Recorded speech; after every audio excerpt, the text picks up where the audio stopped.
The idea of citizenship as we know it is changing. Particularly Western citizens are seeing more downsides and fewer upsides to their once vaunted passports. And today I'm going to tell you why dual citizenship is so important and tell you about some of the trends in citizenship that you can use to protect yourself from the coming crazy years ahead. Dual citizenship is increasingly becoming a trend. It's always been sought after by folks from emerging countries.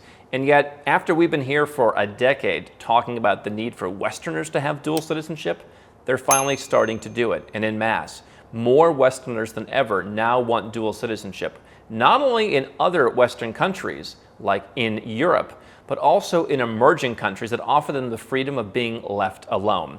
I'm Andrew Henderson. I'm the founder of Nomad Capitalist. We are a boutique consultancy that for a decade has helped over 1,000 high and ultra high net worth clients who want to reduce their taxes by going overseas, who want to protect themselves and increase their freedom by having dual citizenship and even triple citizenship now, and folks who want to take advantage of all the opportunities that the world has to offer rather than just staying in their own country. You can learn more at nomadcapitalist.com. The challenge that we're seeing right now, as I talk to various different experts and I read different media reports about citizenship and this new clamoring for dual citizenship as a protection hedge, is this idea that the Western world is better. We have worked with a number of clients from Mexico over the years, and I can tell you almost every single one of them has a goal to move to Canada because that's what is offered. That's what the people who are successful in Mexico are talking about. It was once the United States. Donald Trump became president, and people kind of shifted their interest to Canada as Canada opened visa-free travel for Mexico in recent years. And so challenging the idea that you should go to Canada or you should go to a European country has been difficult. Certainly I believe that if you are a high net worth individual, having citizenship in a European Union country, while there are some potential risks, they can largely be mitigated against, especially if you're living in another Western country. I've done extensive episodes discussing my thoughts on that you can find.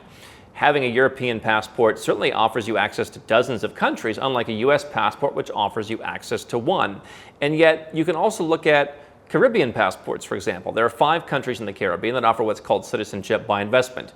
You file your paperwork, you wait a matter of months, then you send them a donation, and they will send you a passport. In 4 to 5 cases, no need to visit the country before, during, or after the process.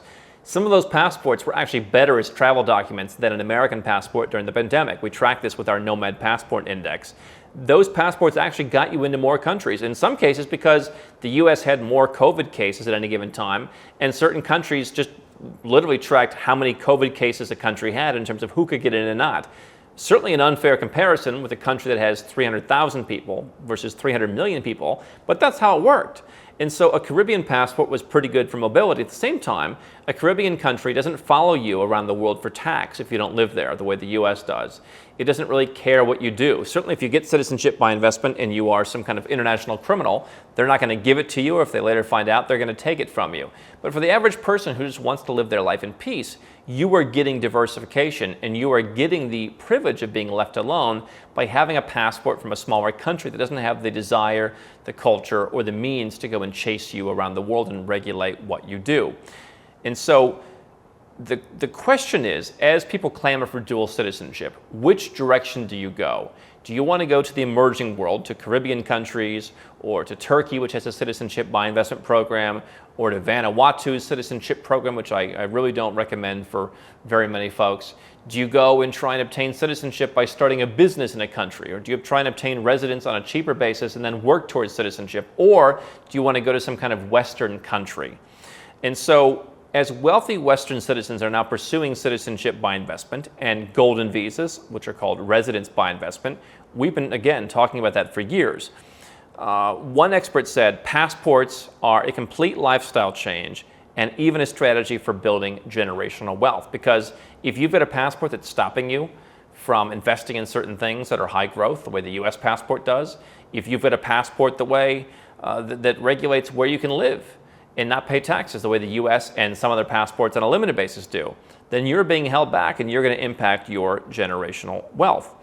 And so what one other expert said was, prior to COVID, the most popular citizenship destinations were in emerging nations, like in the Caribbean. People get a passport in a matter of months in St. Lucia, Dominica, Antigua. I've done that. Or they get residence in, let's say, Colombia, some of the further afield places that we've talked about over the years.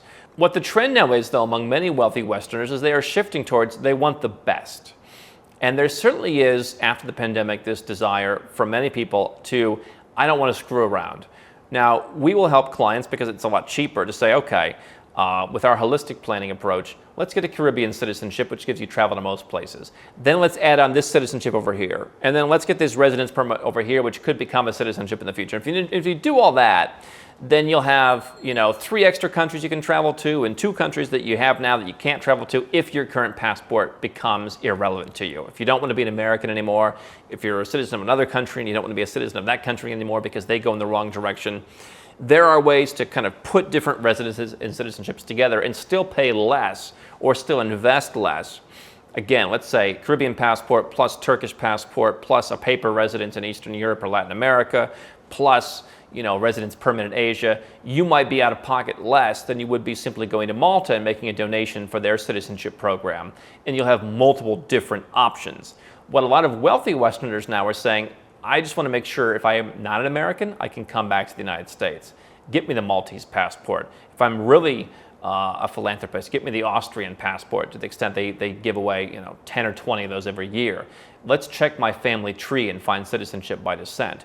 And so after the pandemic, the trend, not necessarily among Nomad Capitalist clients, but just wealthy folks in general is, what? Let me pay more for quality. Malta is 750,000 euros as a donation. 50,000 euros for each additional family member.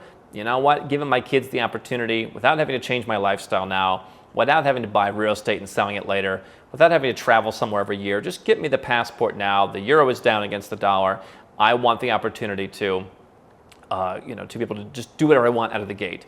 And so especially ultra high net worth folks who are concerned about optics may not want to be a resident of Colombia, may not want to be a citizen of a Caribbean country. We've literally had billionaires get Caribbean citizenships, but folks who are in more sensitive businesses, folks who want to protect their reputation, the way that they think, hey, I'd rather be European than be a citizen of somewhere else. That is one way that citizenship is changing. And so the question is, if you want to invest in the Western world, where do you go? If you want to get residence and citizenship, for me, Australia and New Zealand, which a lot of English speakers look at, are very difficult because they've raised the requirements. It's very expensive. It's multi-millions of dollars. It's more difficult to maintain the residence permits, and citizenship will be more expensive. You can look at countries like Chile, which are kind of off the radar places where if you go and live there for a little while, you can work towards citizenship in 5 years. That's an interesting play, but a lot of folks we're talking to at a high level just don't want to go there and do that. They don't want to, even though Chile is a tax exemption, they're concerned about the leftward tilt now of Chile.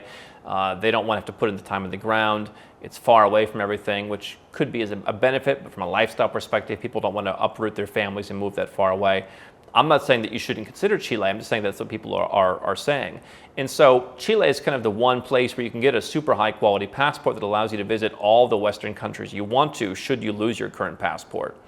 But yet, difficult from a lifestyle perspective. Australia, New Zealand, difficult to get in. The UK really no longer has a program. They have a clunky program where you can invest in companies that already exist, and they've already raised the rejection rate substantially. So Ireland exists in the Western world as a place for immigration with their IIP program. In Europe, you've got golden visas, which are similar to Ireland's IIP, such as in Latvia, Italy, Greece, Spain. Other countries like Switzerland have tax incentives if you want to come and get residence by paying a flat amount of money. Italy has the same, Greece has the same, Gibraltar has the same, Jersey.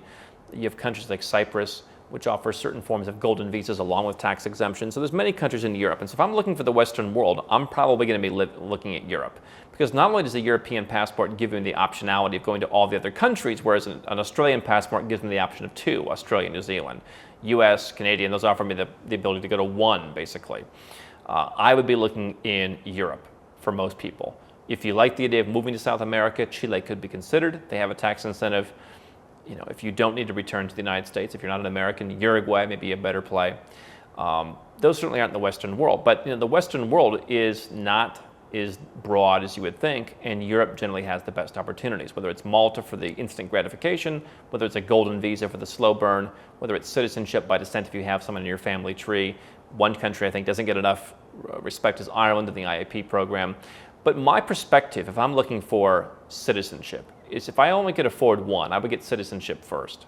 If I can afford and justify the expense of Malta, 750,000 euros plus 50,000 per dependent, you can start right with that. And I think that if you are not going to start with it, you're probably not going to do it later. And there may be things that come up where the program goes away or they make it more difficult to where it won't be available later. And so if I want that and I can justify that, that's what I would do. We're helping more people than ever go to Malta. And that gives them access to all of Europe. But if I couldn't justify that expense, I would go to the Caribbean or I would go somewhere else and claim citizenship there. And then I would figure out residence. For me, citizenship is permanent and it gives more flexibility as a backup. I mean, during the next pandemic, the next black swan event, the next whatever could happen, I want to have the most stable status I have, and that's citizenship. Okay? And so if I have the ability to claim citizenship by descent, which is where a parent, grandparent, great-grandparent came from that country, if I'm married to someone who's a citizen of, let's say, France, and I don't have to move to France to get citizenship, I can set that up. It's going to take me a few years. It's going to take me longer than getting a Caribbean citizenship, but I'll still have my funds. If I'm willing to move overseas already, and I can get citizenship in 5, 6, 7 years somewhere, then that will help me keep my funds. But otherwise, I would start with citizenship right away, if I had to choose.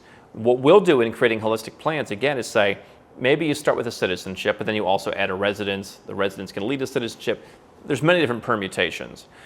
If I don't have any other claim to citizenship, I would probably start with some citizenship by investment program. And so, again, what I get by being a Maltese citizen is I can live anywhere I want in Europe. I can live in Switzerland and cut my taxes in half. If I'm looking for the ultimate optionality and the power that citizenship has, I'm going to get that. If I just want to be totally left alone and I want access to live in tax-free countries, the Caribbean works, because if I become a citizen of one Caribbean country, I have access to the other 5 Eastern Caribbean countries that I can go and live in and take advantage of. And so whether I want to live in Grenada to avoid hurricanes, whether I want to live in St. Kitts and Nevis to avoid tax, I have that flexibility in a way that I don't have as a U.S. citizen because I can't live in any other country without really seeking an extra level of permission. And so those are my thoughts on getting citizenship in the emerging world versus the developing world.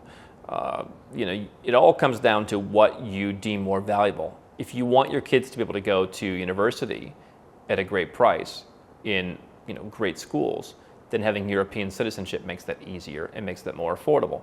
Again, if you're a single person or if your family just wants to be left alone, you just want a cheap backup, the Caribbean helps.